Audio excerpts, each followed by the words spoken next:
Disaster strikes. Tank let go. Need to get the multis moved. Stay tuned.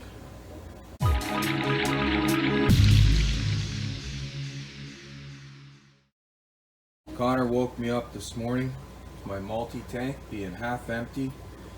We've started emptying the rest of it. Putting all the shells in a bucket.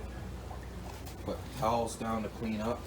Thankfully there's a drain in the floor right there, so we should be okay with water damage, and it's in the basement. But I gotta get these multis moved. This tank is still full, absolutely full of multis everywhere.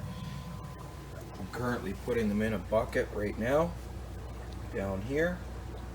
I was gonna use this 20-gallon long for a different project that I already have set up. There's no fish in it, so thankfully we have this, and we're just going to move the multis straight from that tank to this tank.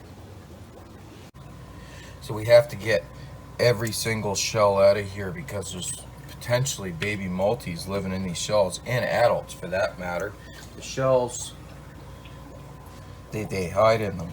So they also have many shells in here that are buried. So I want to get them all out. I don't think there's any in them, but I want to make sure they have nowhere to hide when I go to scoop the rest out with the net.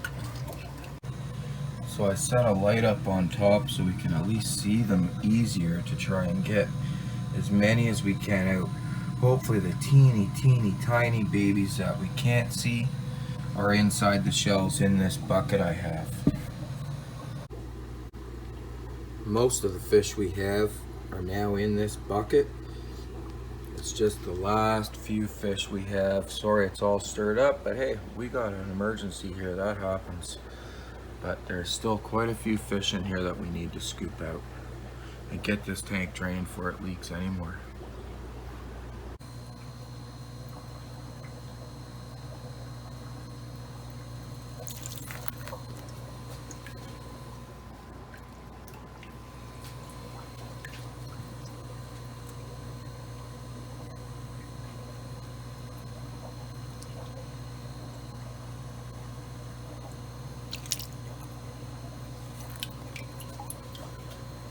Tank in half. Get half of the tank inhabitants at a time. Looks like I've done so here, so I will move to the other side. I like to keep this light over top. It makes this a whole lot easier trying to scoop fish in the dark.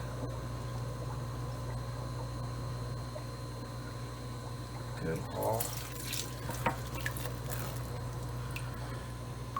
6 multis.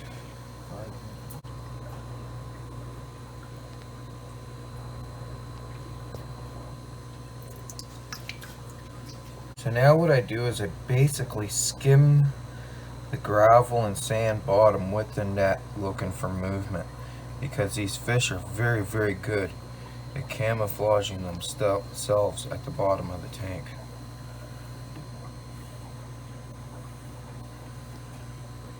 And I am not seeing anything, so I think I have everybody. Perfect.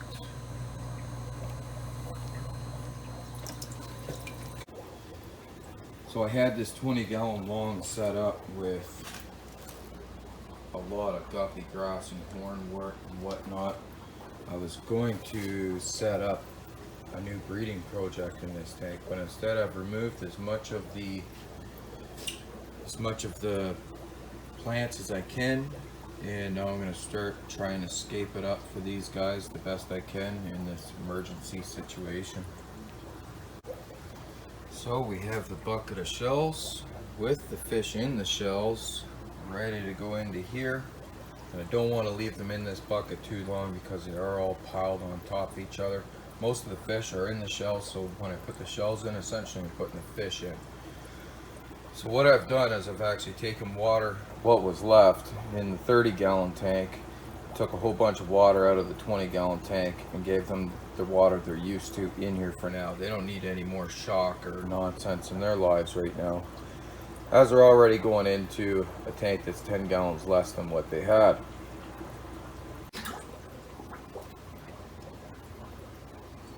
kind of spread them out a bit. Don't know which ones are which or who had what side. But I guess I might as well teach something about multis here while we're doing this. I always put something in the middle to split the two sides of the tank up. It seems that sometimes they can be bad neighbors and they don't necessarily want to be near their neighbor, and that one rock splitting up the two sides seems to make everybody be able to tolerate each other even in a small space. So hopefully this continues to work in a 20-gallon tank.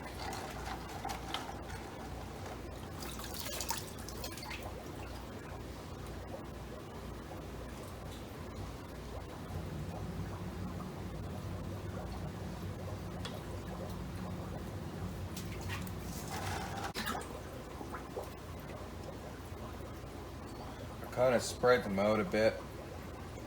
Don't know which ones are which or who had what side. But I guess I might as well teach something about multis here while we're doing this. I always put something in the middle to split the two sides of the tank up. It seems that sometimes they can be bad neighbors and they don't necessarily want to be near their neighbor, and that one rock splitting up the two sides seems to make everybody be able to tolerate each other even in a small space. So hopefully this continues to work in a 20-gallon tank.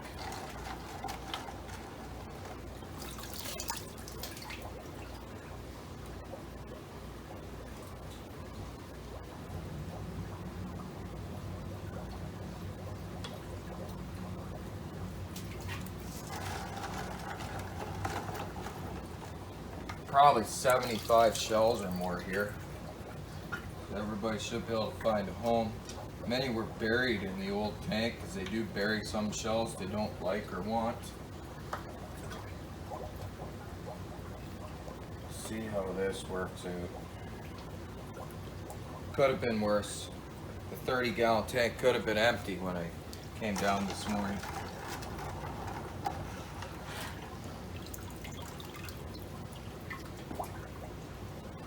Thank God Connor's addicted to making videos and came down first thing this morning to use my computer to make a video.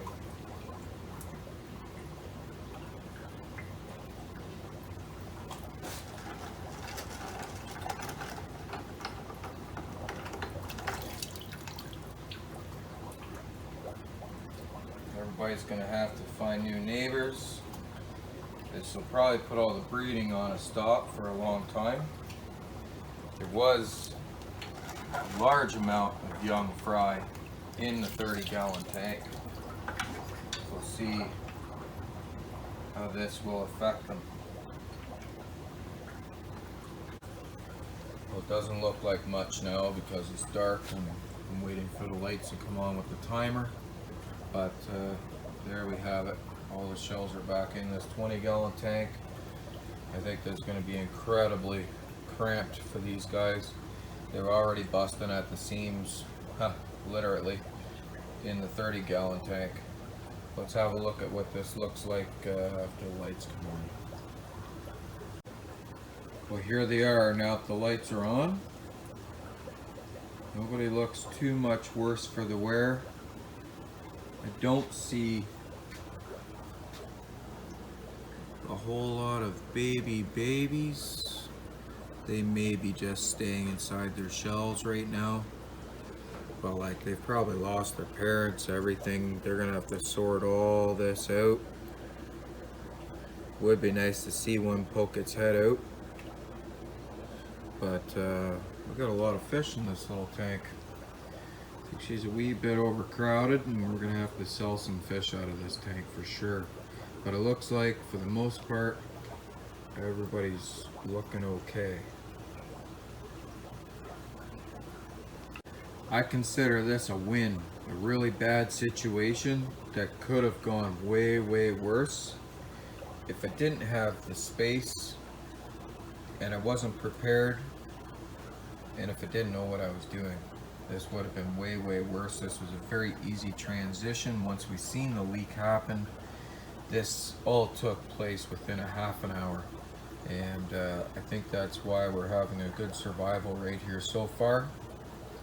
and we'll have to monitor this tank as there's a lot more fish and a third less water volume. So we'll have to monitor it, lots of water changes, and just make sure everything's all going, and these guys should be fine. So again, a win in a bad situation, but I think so far we've made the bad situation good. From all of us here at JN Aquarium, thanks for watching. Until next time, happy fish keeping.